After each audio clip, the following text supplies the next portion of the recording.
New York has narrowly avoided a deadly terrorist attack. Police have detained one suspect who, along with three other people, sustained non-life-threatening injuries in an explosion at the city's main bus terminal. The state governor says the man was influenced by extremist groups, including Islamic State. I would say influenced. I don't like the connotation of the word inspired, but influenced by these groups. Here you can see what's believed to be the moment of the explosion. We can't verify the authenticity of the video, and you can see a flash followed by a cloud of white smoke and people fleeing. As the smoke clears, one person is seen lying on the ground. Caleb Maupin reports from the scene of the attack. Well, we're here on 8th Avenue, and the city is breathing a sigh of relief in the aftermath of an explosion in the subways. Now, rush hour in New York City is quite a big deal. Monday morning, people are pouring in, crowded subway trains. There appears to have been a blast. Now, it's being called a terrorist attack or an attempted terrorist attack. The attacker has been identified as a 27-year-old male. Details are beginning to surface, and at the moment, the city is breathing a sigh of relief. Now, 8th Avenue is now open up for traffic, and the incident took place very close to the Port Authority building. Now, the Port Authority building is the main bus terminal for Manhattan. People coming in from New Jersey, commuter buses, as well as buses from around the country coming in on Greyhound, all come into the Port Authority building, and that building was shut down in the aftermath of the blast.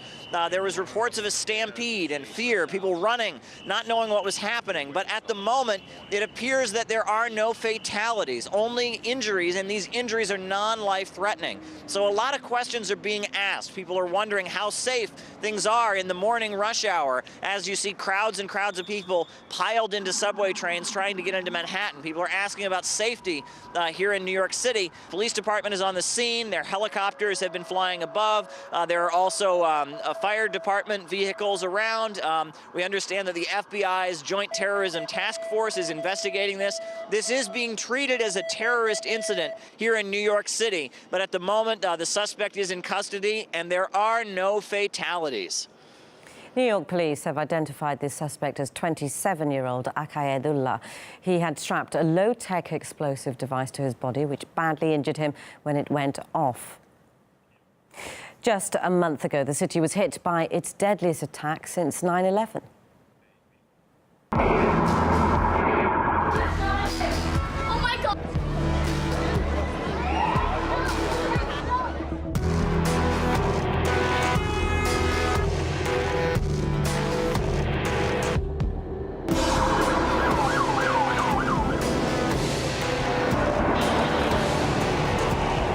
Mr. Sapov had been planning this for a number of weeks. He did this in the name of ISIS. Virginia State Senator Richard Black believes that it's inevitable that countries with open borders become targets for attacks. To some extent, people are just accepting the fact that we live in a world of terror.